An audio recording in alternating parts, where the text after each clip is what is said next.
good. Okay. Busy weekend. We got all 3 sports on the docket today. Going to talk some Browns, some Cavs, some Guardians. We got a special guest with a new book coming out who's joining us at the very end of the show. But let's dive into an important Cavs win last night, guys, after a quick word from FanDuel. The NBA season is here. The NFL season is here. Hockey is here.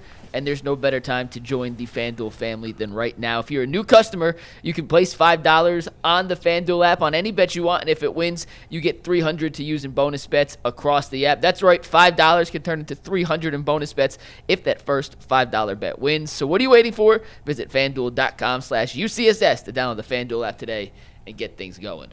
All right, guys, the Cavs back on the winning ways after beating the Atlanta Hawks last night. Was not a pretty game by any means. Was not pretty, but a win is a win. Donovan and Jaylen Tyson down the stretch, the main offensive initiators for the Cavs. We'll talk about Jaylen Tyson in a bit, but Earl, you and I were sitting next to each other at the game, along with Jason. By no means a pretty win, but is a win a win, and the Cavs were able to pull one off against a team that gave them fits last year. Yeah, I thought the win was a win. I thought the Cavs came out hot. I thought they came out with a lot of energy, G. They went up to a quick 10-0 run, before Atlanta got their first points. But just the efficiency and the energy that they came out with, I thought it was different from the previous games before. We understand that it's early on in the season. We have not even played 10 games yet. We are dealing with a lot of injuries from a lot of different key guys. And what I appreciate most about this team is they find a way to be competitive every single night.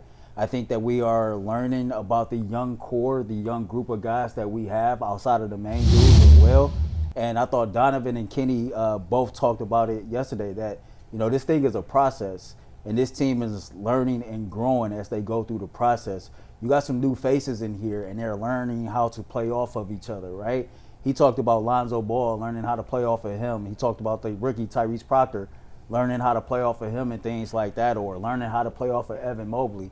And so as we didn't get off to the start that we got off to last year, I think a lot of people who once said that the regular season no longer mattered is starting to hit the panic button. But there's no need for that. If anything, I kind of appreciate this right now, right? Mm-hmm. I appreciate us going through this process of learning who we are, going through the adversity, going through the early season injuries, et cetera, so that you know what type of team that you have down the stretch.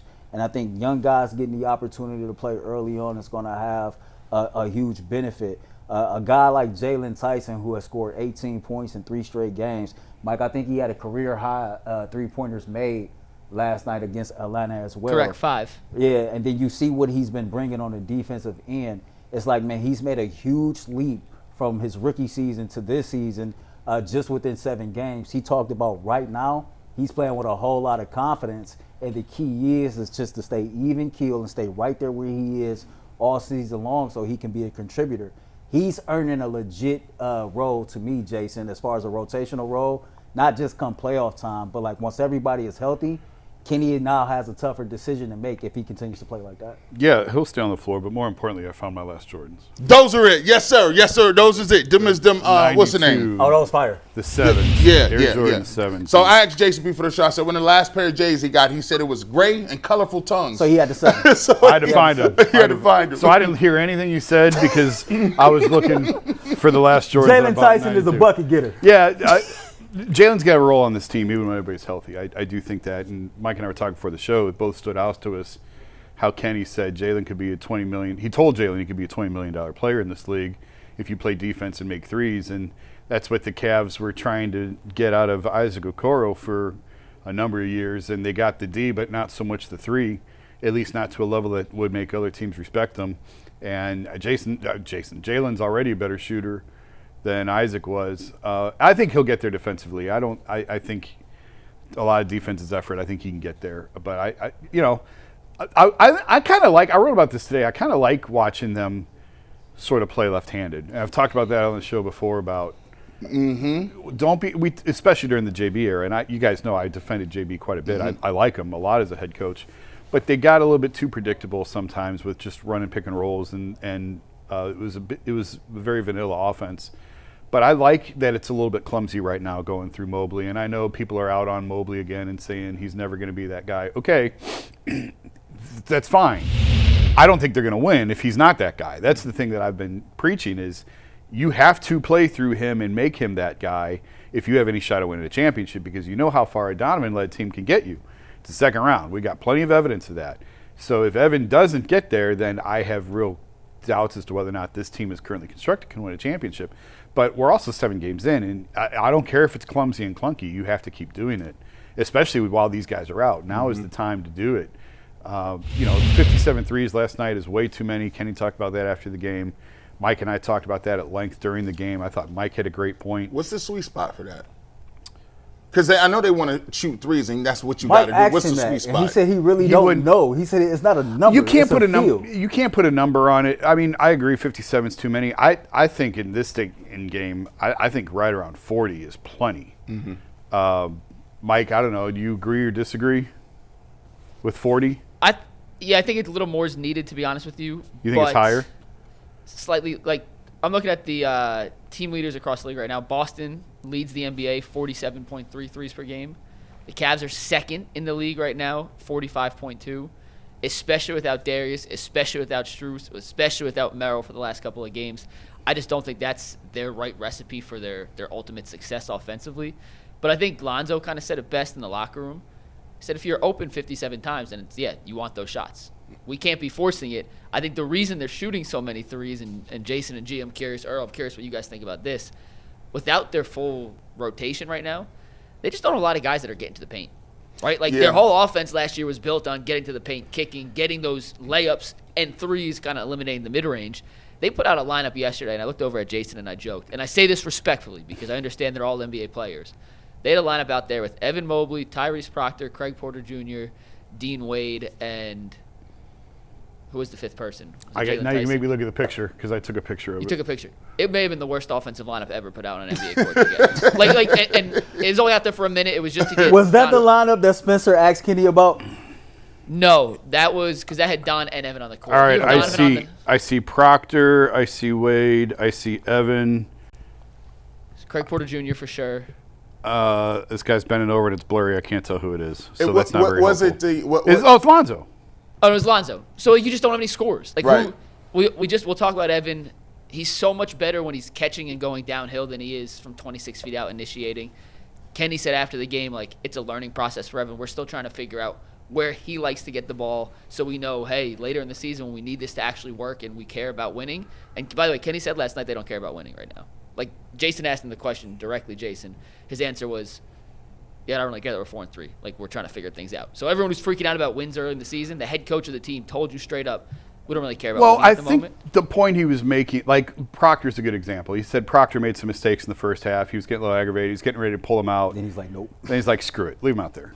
And he did some things that Kenny liked in the second half. And Kenny's point was like, hey, if it's April and we're playing for seeding, we probably have a different lineup on the floor. But it's October. It's November. So that's what I'm saying. Like right now, they're that. willing to go through the growing pains of letting Evan sink or swim in these situations, even if it's not giving us the results that we want. And part of the reason why I like that is because, and listen, I'm not poo-pooing winning. Everybody loves to win. And the 15-0 start was really fun last year. And it got a lot of interest in a team that, frankly, nobody saw coming. But at the same time, it also turned this thing into like an all-gas, no-break, where it was just off and running, and it felt like, and I want to be careful of this because like they sat Donovan when they were unbeaten. Yeah. And they said this was the game we had circled. We were going to rest them. We're going to rest them. So they stuck to their plan. I'm giving them credit for that. But yet at the same time, I don't know that they felt the luxury to sort of tinker and tweak a little bit like they can now because they got a couple early losses because they have all the injuries. So you have a built-in excuse of we can see how different things look. And I mean, they're going to, I was talking to somebody about this morning. They're going to win 50 or 55 games just with, if Evan and Donovan stay healthy. Those two guys alone can get you to 50 wins. Just by there. So they'll be fine. You're going to be fine. Now you can get into and we can have this conversation in March of, do you need home court against X team? Like, do you want to fight?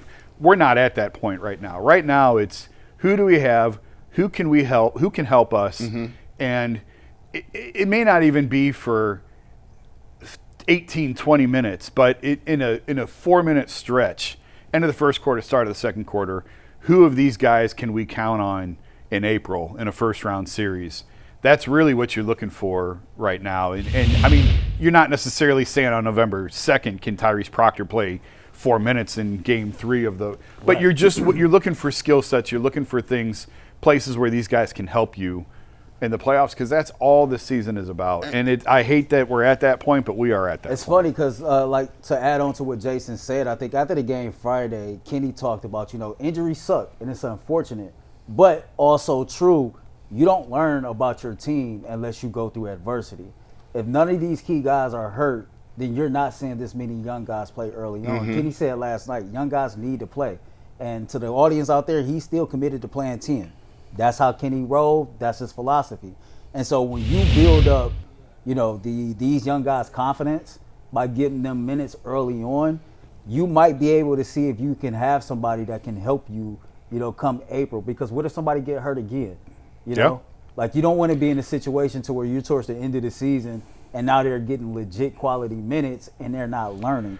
And so I think everything now is about just going through the growing pains, learning who you are as a team, and figuring things out. I'm with you all. I'm excited about it because we're not even fully healthy, and we see a team that's still competitive while they're learning on the fly. I mean, Tyrese Proctor is the second-round pick on a team that could win a championship. Facts. And he's getting rotation minutes in November. Like, that's crazy. Highly unusual. It's nuts. That's the type of guy who is supposed to spend most of the season in the G League. Right. And maybe he'll eventually get there when everybody gets healthy.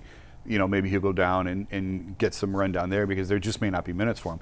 But this experience that he's getting now is invaluable to a guy like that. And it's not like he's getting embarrassed. The beauty out of there. it, though, is he really Correct. wants it. And Donovan said that yesterday. That's half the battle when you really, really want to be good. This man, every time that they are on a flight and they're on the road, he is sitting right next to him breaking down film, watching film. When you talk about the guys like Donovan Mitchell, Jaylen Tyson, and Max Strus, who are always first ones in the gym, Proctor then somehow found his way following behind him every single place they go. Somebody who wants to be good and wants to be great is going to be willing to put in the work no matter what. I'm gonna tell you this, and you get ready to cut it. I know, man. You get ready to be ready for the bombshell here. When I saw Jaylen Tyson, right, the way he's playing, and I done watched all 6 games, right. Imani Bates is my guy. I can see why they had to move. And there's no knock against Imani Bates. I wish him all the luck in the world, bro. And I'm always rocking with him. But Jaylen Tyson, to me, is, I'm very surprised at his game, and it's because of the way he's knocking out open jumpers. He already had a NBA type body. He already had an NBA feel. Like when you see Jaylen Tyson, even when he played in Summer League last year, and I stay watching these Summer League dudes. I said, oh man, he got an NBA type mentality. He got an NBA game. It looked like he was just at all the right spots. He knew where to be. And if he can get to a point where he can start to understand the NBA defense and the rotations and really lock down on that, I'm with Jason. Like, he gonna make some money in this league because he got the body type. He's and the fact that he's shooting the ball with such confidence down the stretch and he hitting shots like that, I'm like, if that was any of the other dudes, Isaac Okoro, them is misses. So I'm anxious to see what his role is moving forward when they do get to the playoffs. You remember when we drafted him and Mike did a phenomenal job of breaking down his strengths and his weaknesses, right? And Mike talked about like he was great off the ball, he was a slasher, a guy that just kept moving. But one of his Achilles heels was his jump shot was slow as hell. Yeah. And he's found a way to mechanically speed up his jump shot. And to your point about Imani Bates, Jason, and you know this too, he's being willing to accept the role that the Cleveland Cavaliers is asking him to play, and he's thriving in that, right? Mm-hmm. And so, like, when you believe in the system and you believe in the coach's plan for you, and then you are willing to put in the work yourself, these be the results right here. Well, congratulations to both of you for finding a way to crowbar Imani Bates in the conversation. I thought we'd move beyond that, but I was wrong. They was like, that was smooth. That was smooth how they did that. That is mad disrespect to Jaylen Tyson to compare him to Imani Bates. I'm sorry. A couple things on Tyson real quick. Earl, you mentioned him speeding up his jump shot, right? Right. I asked him about that last game in the post-game interviews. And he said, yeah, I've tried to mechanically work on it, but a lot of it's just confidence. Like, I'm not thinking anymore. I'm just shooting now. I'm just playing basketball. And, I'm sure you can relate to this. when you made the jump from high school to the collegiate ranks playing defense, it's just a lot more intricacies to the schemes, to the schematics, the gaps, where do you have to be, whatnot. Basketball's the same way. And last year, and I think it shows in some of the numbers, and obviously he was playing a lot fewer minutes, so the numbers were going to be much lower. He was trying to think the game, and he was scared to make mistakes. And when you're a young guy who gets a chance to go in and play, a lot of times you're so scared to mess up, you're thinking through everything way too much. Right now, he's just playing. He's just playing. He's had 18 points in 3 straight games. He did that one time all of last year in 47 games. It was the last game of the season against Indiana that went to overtime when the Cavs rested all their starters besides Jared Allen, who did the tip and then came out. He's got 15 threes in 7 games this season. He made 20 threes all last season, guys. Played 47 games. Granted, a lot of it small sample size, small minutes. He made 20 threes all last season. He's got 15 in 7 games this year. He feels more confident. And Jason and Earl, you guys were in the post-game locker room when Donovan talked about the fact that the players around him trust him now. And Jaylen said, I'm not getting some of these looks last season, even if I was playing these minutes, because they didn't trust me to make the right play. Or they didn't trust that I was going to make that jump shot. But through the summer, through training camp, from them seeing how much work I'm putting into this process, they now feel confident and comfortable in me being with the ball in my hands in some of those situations. And that does so much confidence for a young player. So he's been a really, really impressive part of the Cavs start. And I think he's making a case that even when Strus and DG and Sam and those guys are healthy, he's going to have a spot in this rotation some way or another. I agree. There's a spot for him. And we don't have to go too far down this road because it's November and we got this whole season to play out. But they're going to have some hard decisions to make maybe next summer in terms of second apron stuff and Lonzo's option year. And this maybe if they don't win a championship this year, I think that there will be some. They can't continue to exist in the stratosphere, and we can talk more about that later. We don't have to get into it now. The only reason I bring it up now is because Jaylen and Kenny sort of referenced this last night. Jaylen on a rookie contract is huge to a team like this, and credit to the Cavs for continuing to find these guys. I mean, Jaylen was a 20th pick, and a lot of guys' success in the league has to do with what system are you in. Right. And right now, what they're like, this isn't Cal where Jaylen was asked to do everything. Right now, defend and shoot threes. Like, that's it. Just be a 3-and-D guy. And I talked about Okoro earlier. If he can do that, if he can defend at a high level, if he can knock down open shots, he will have a significant role on this team because when you get back to the drive and kick, when Donovan's on 2 legs again, when Darius is healthy, when they can get back to sort of their drive, kick, swing offense, he's going to have a ton of open looks. He just has to knock them down. And, that's good scouting to go out and get them. And they've done a nice job with some of these, and we'll see what becomes of Tyrese Proctor. But some of these late first-round picks, second-round picks, undrafted free agent guys, they've done a really nice job of developing. So let me ask you, because to that point, I actually asked Kobe about that Friday when we were talking, and I said, to me, when you look at the CBA and the NBA right now and how everything is, I think that when you're in the situation that the Cavs are in, it is so important to hit on your picks. And what I've noticed is that for the last 2 seasons, Kobe Altman has brought in guys that are collegiate veterans, right? And you understand that there's a learning curve to the NBA, but the fact that you have such a long tenureship of playing collegiate basketball, in my opinion, I think is making that learning curve not as steep for some of these young guys because you're seeing this massive jump from a guy like Jaylen Tyson from year 1 to year 2. You think about where we are right now, year 3 with Craig Porter Jr. versus where we was with him when we first met him in Media Day 3 years ago, right? And you think about now the young kid with Proctor. And so to me, when you continue to bring in guys who have a lot of college experience, and on this particular team, when your head coach is all about growth and development, it makes it easier for them to get caught up to speed by the time that they're in their second year in the NBA. So, yeah. Yeah, a lot of the veteran college players with a ton of experience fall because the ceiling it may not be as high on them. And the NBA is all about projections, and that's why the younger guys go in the top 10 and 15 because they project out to have a much higher ceiling, where a guy like Jaylen, who stuck around in college, he's a little bit older, may not have the ceiling of a Richeche, or Banchero or whatever like that, but he can come in and help a team if he's put in the right spot. And I go back to the Delhi contract. I've talked about this before. Delhi had a very specific role on that championship era team where he had a ton of open looks. And he knocked down a lot of those open threes because he was playing with Kyrie and LeBron. And he turned that into a massive contract for Milwaukee. And he was not the same player when he got to Milwaukee because now he had to be the guy. And there wasn't LeBron and Kyrie to open all of that space up for him. So if Jaylen went to another team, he probably wouldn't have the success that he's having here. But it's all about fit and system. Totally different team, and I'll let you go. But to his point, you see that going on right now in Boston, right? Derek White looks totally different this year than he did last year because, like, Tatum isn't there, right? Yeah. And so, like, you're now being forced in the role you're more of a creator and you're more of a playmaker to where, you know, you were getting a lot of easy or clean looks late in the shot clock because the focal point is Jaylen Brown and Jason Tatum. So, like, that's a great point right there. It's different. And McNuggets, I don't know if we're gonna touch on this a little bit, but I think this is a perfect segue because we talk about Evan Mobley, right? And we talk about where they want to see him be at in terms of a guy that's a facilitator, getting the ball and running the offense through him.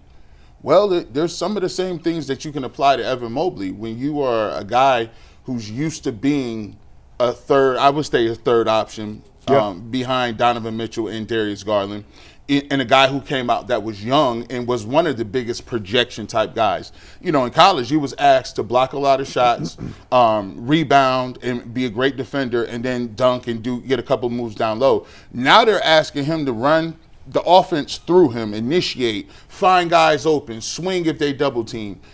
Is that something that some of his struggles could be the fact that he's being asked to do something this year with a lot of guys being out that he's never done and it's going to take a little time? Yes, the Mobley thing is really fascinating to me because we've talked about this on the show in years past where a lot of times when you're the number 3 pick and you are looked at as the guy, the team around you isn't very good. And so, I mean, think like Zion in New Orleans early in his career. You're going to feed him, you're going to feed him, you're going to feed him. You want his growth and development. That's the most important thing is we got to get this guy up to speed, and we want him to be the leader of the franchise. It doesn't matter if we win tonight. This is a bad team. So we just want to get him comfortable and maximize his skill set. That was not the case with Evan. Evan was the last piece dropped in here, not the first. They already had a pretty well-constructed team. And Kobe's made this point a couple times. All Evan knows is winning, and that's true. But it's come at a little bit of a cost of his development because they were focused on winning games, not developing Evan Mobley. That was never the focus. So it was sort of drinking out of a fire hose for him because it was like, come on, like we're competing here. We're trying to get to the playoffs, and we're gonna bring you along as we can. And how many times we? That's how that fire hose goes. And how many times have we talked about on the show in years past? I don't understand. Why can't you just give Evan the first touch down the floor? Get him comfortable, get him acclimated. Well, now they're trying to do that more, but now they've got like a championship team built, and so they're almost like reverse engineering this. Okay, now let's make Evan comfortable. Can you juxtapose that, Jason? Because you talked about this before. You was there with the run. I kind of feel like it's parallels the way with Kevin Love. Remember when we got Kevin Love and he averaged 26 to like 14 or something? Fat Kevin was a beast. And he was a monster. He came here 50 pounds lighter, and you were LeBron and Kyrie. And I remember that they always, at the beginning of the game, Kevin Love got the first touch. Yeah. Every single time. Do you see some certain parallels with him and Kevin Love trying to figure it out? Well, it's different because Kevin was an established superstar when he got here, and all of a sudden, like, he was not liked. And he told me, he goes, man, all I wanted was one of these. Like, just give me a. We like you. It's going to be okay. That's all the man asked for. You know? That's all he asked for. They couldn't do it. They wouldn't even do that. So he had to sacrifice the most. So he went from being the guy in Minnesota to being a spare part here. Yeah. Where Evan was always sort of the guy. I wouldn't say he was the spare part early in his career, but his development was not the focus of the Cavs. The focus of the Cavs was win as many games as you can and make the playoffs. Well, now they've established that. Like I said earlier, with Evan and Donovan, you're going to win 50 games if they stay healthy. That's the baseline is 50 wins. So now you're sort of reverse engineering this of, okay, can we play through Evan?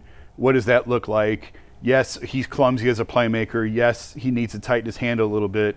So now you're trying to do that while competing for a championship. But again, with no Darius, like, this is the time to do it. Yeah. And 7 games isn't enough. Take this thing till Darius gets back and even farther. And, Mike made the point yesterday. I dropped this in the piece.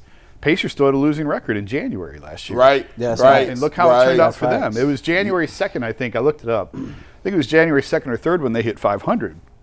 And then they sort of took off. So keep playing this way. Play left-handed. Be uncomfortable. It's fine. You're going to lose to Toronto once in a while. Okay. Like, everybody just needs to, within the Cavs, everybody just settle down. Settle down. It's okay. Not a big deal. And this is going to be a very, very, very good team in April, May, and June.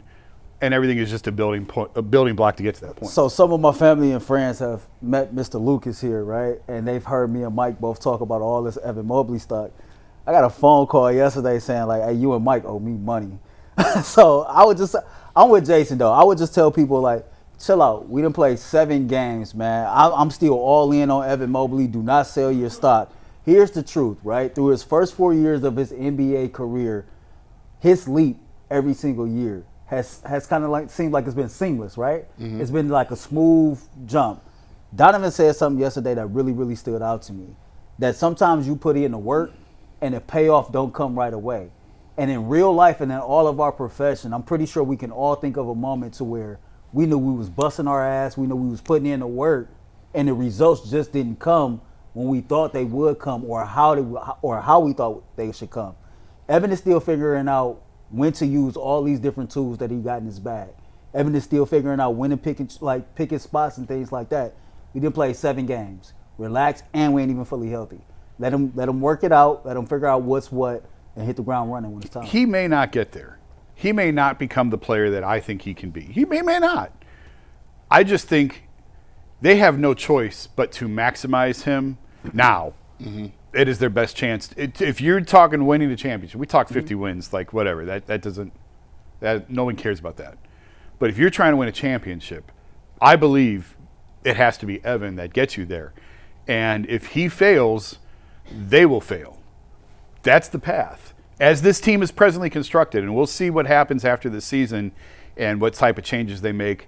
Like him hitting that Defensive Player of the Year thing really kind of screwed them financially, and it's a shame.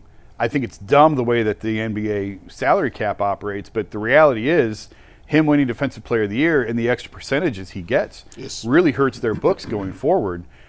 So he has to be that guy on both ends of the floor, I believe, for them to win a championship. And if he doesn't get there, they won't get there. I'm going to toss it back to the leader of the Evan Mobley hedge fund, Mikey McNuggets. He has a lot of stock, including his palatial condo on the Lake Erie. So you got that. It's already mortgaged, McNuggets. So, hopefully he does his thing. Little teaser for tomorrow. Also, Donovan played awesome last night. We didn't mention Donovan at all, but he had 38 points on basically one leg. So shout out Don. 8 threes too. He's a monster. And this is a topic for tomorrow. But G, you are on with Dustin and Tyvis, 3 guys who played sports at a high level. We're gonna use Evan Mobley as a leaping off point. We're gonna talk about why progress isn't always linear, and why some players develop in certain ways faster, other guys may take longer, and why progress and development is not always a linear step-by-step A to B to C to D process. So that's coming up for you guys tomorrow. Let's pivot, though.